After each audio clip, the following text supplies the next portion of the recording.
In our previous video about the Shabbat, we talked about the origins of the Shabbat and how it is an allegory of the 7,000th year when our Messiah is to return.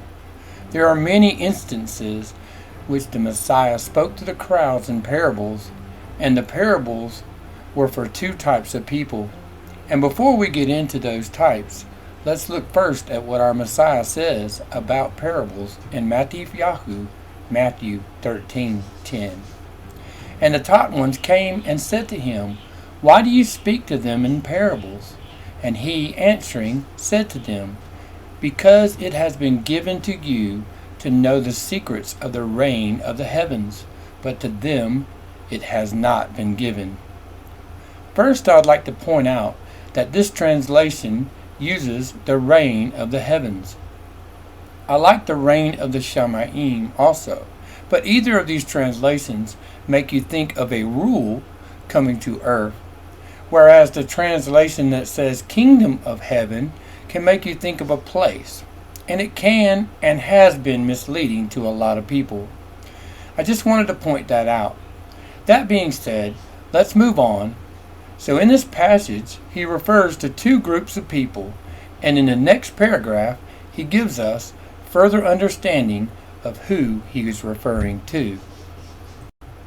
For whoever possesses, to him more shall be given, and he shall have overflowingly. But whoever does not possess, even that he possesses shall be taken away from him. Because of this I speak to them in parables, because seeing they do not see, and hearing they do not hear, nor do they understand. And in them the prophecy of Yeshayahu is completely filled, which says, Hearing you shall hear, and by no means understand, and seeing you shall see, and by no means perceive. For the heart of this people has become thickened, and their ears are hard of hearing, and their eyes have closed, lest they should see with their eyes, and hear with their ears, lest they should understand with their heart, and turn back, and I heal them. And blessed are your eyes because they see, and your ears because they hear. For truly I say to you, that many prophets and righteous ones long to see what you see, and did not see it, and to hear what you hear, and did not hear it. So in this passage, he is referring to those who follow the Messiah and his teaching, and those who do not. These, he said in verse 15, have a heart that has become thickened. They look at the scriptures in the flesh and do not see the spiritual. All parables are carnal and spiritual, and you must have eyes to see and ears to hear to understand the spiritual aspect of what Yahusha is speaking. This comes from the Ruach HaKodesh leading you.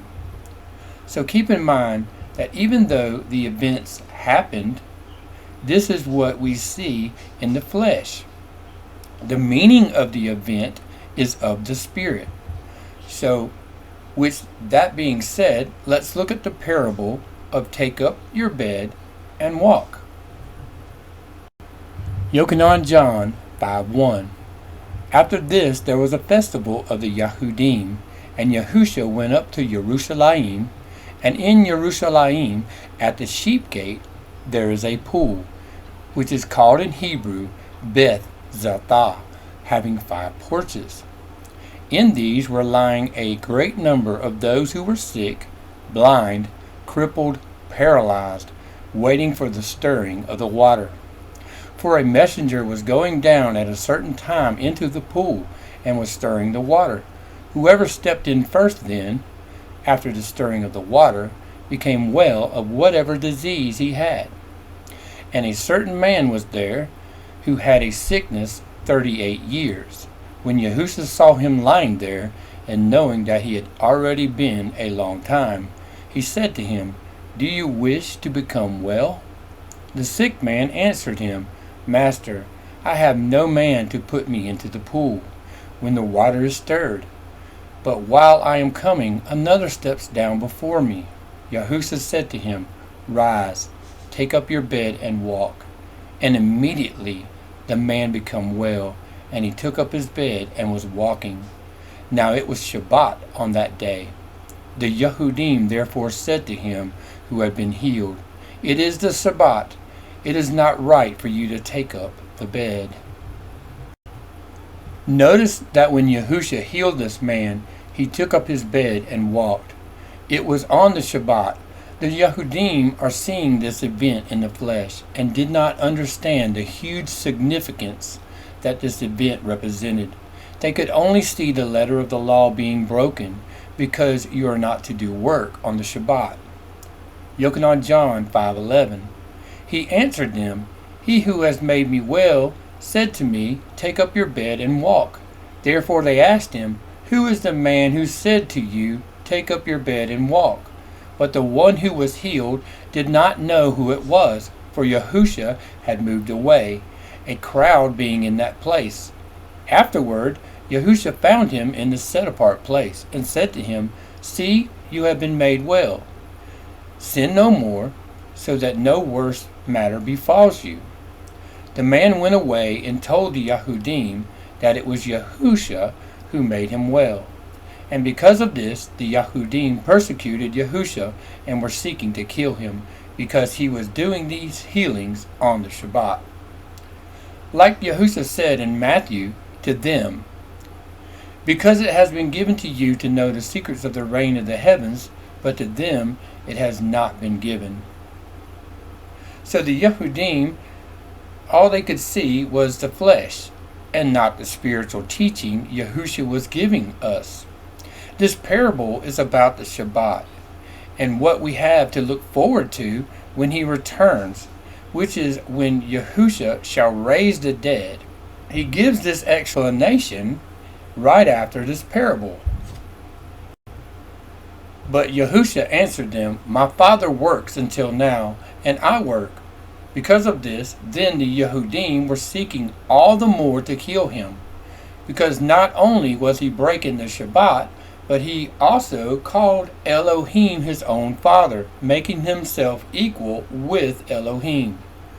Notice the more that he tried to explain this to the Yehudim, the more they wanted to kill him, because their hearts were hardened. So Yahusha continued to try to teach them. Therefore Yahusha responded and said to them, "Truly, truly, I say to you, the Son is able to do none at all by himself, but only that which he sees the Father doing. Because whatever he does, the Son also likewise does. For the Father loves the Son, and shows him all that he himself does. A greater works than these he is going to show him, in order that you marvel. For as the Father raises the dead and makes alive, even so the Son makes alive whom he wishes. For the Father judges no one, but has given all the judgment to the Son." You can see from these two verses that not only is this parable about the resurrection, but it is also about the judgment that has been given into the hands of our Messiah. Yochanan John 5:23. That all should value the Son, even as they value the Father. He who does not value the Son does not value the Father who sent him. Truly, truly, I say to you, he who hears my word and believes in him who has sent me possesses everlasting life, and does not come into judgment, but has passed from death into life. Truly, truly, I say to you, the hour is coming and is now, when the dead shall hear the voice of the Son of Elohim, and those having heard shall live.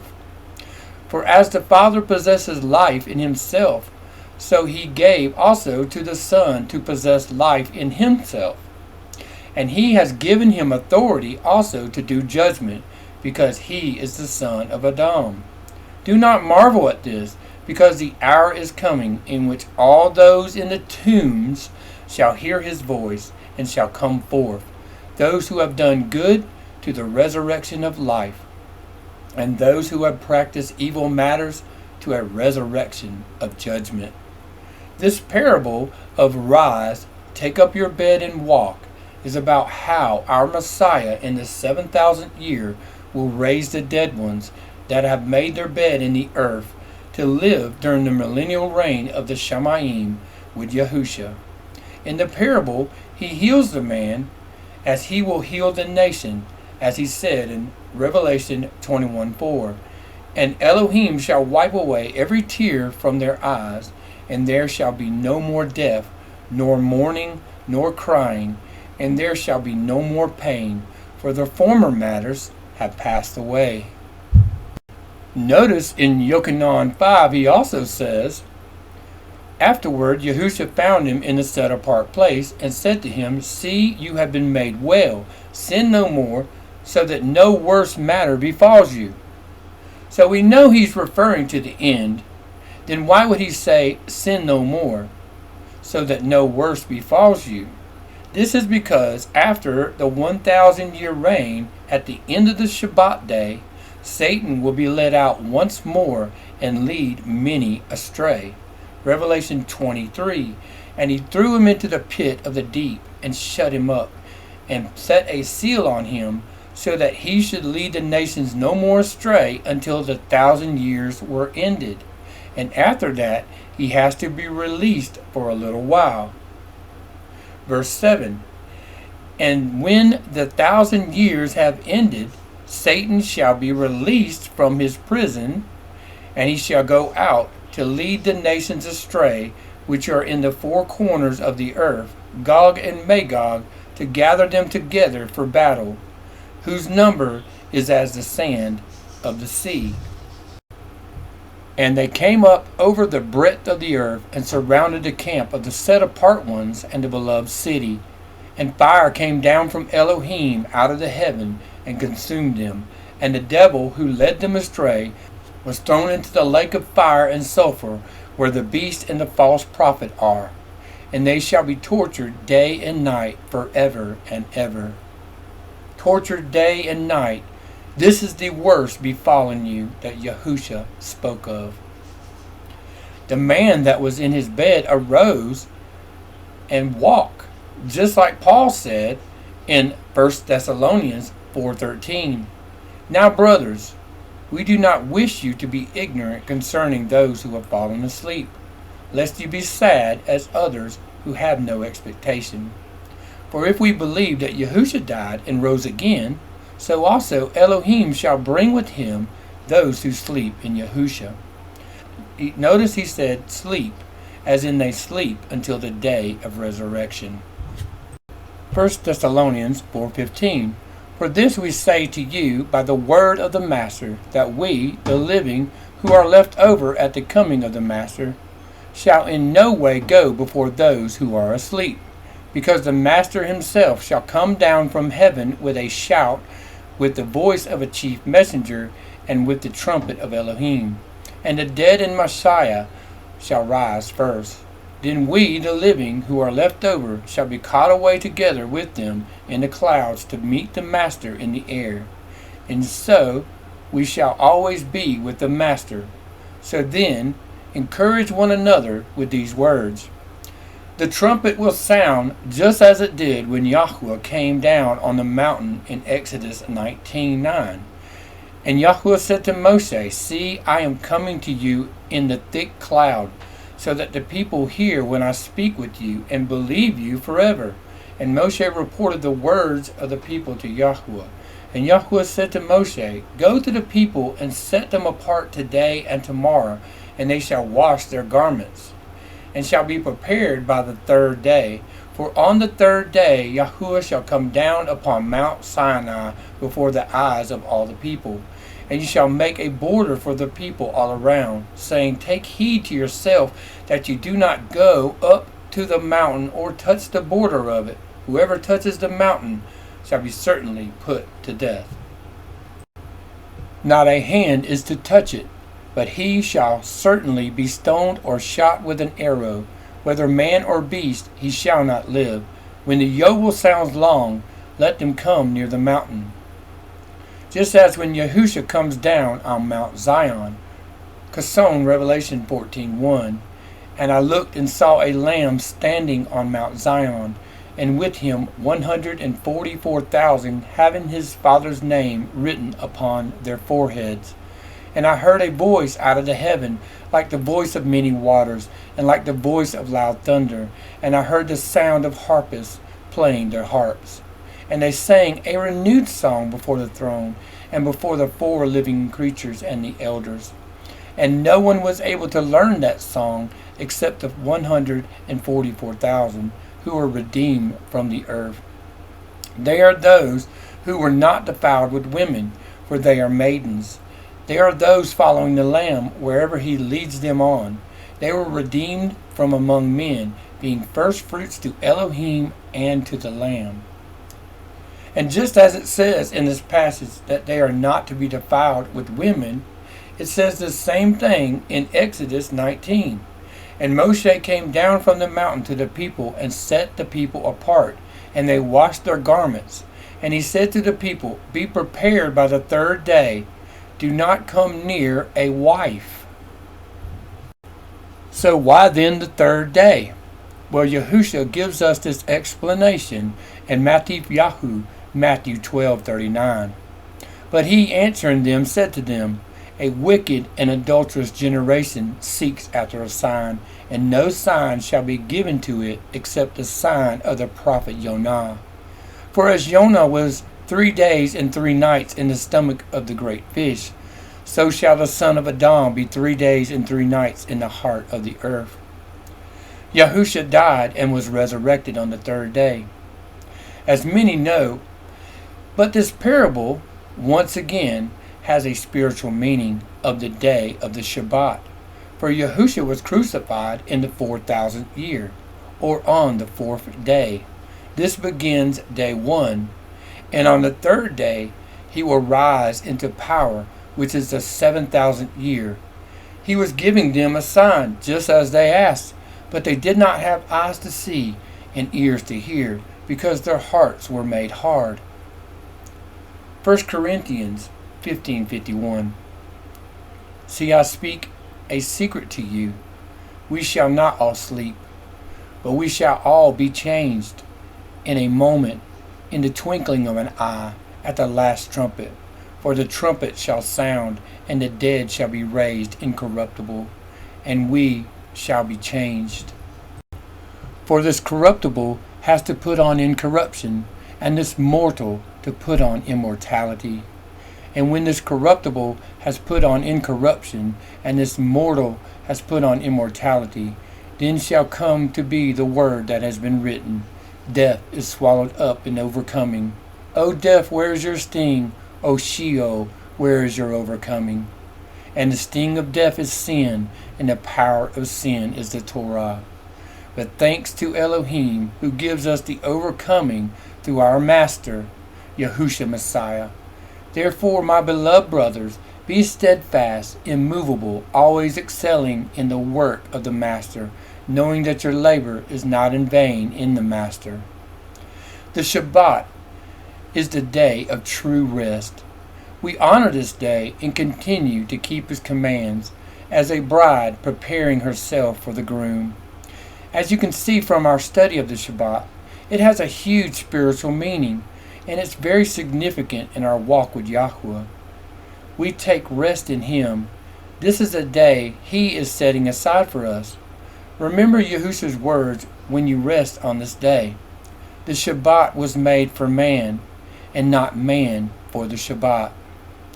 So remember this, family, that the Shabbat is not a day that we set aside for Yahweh.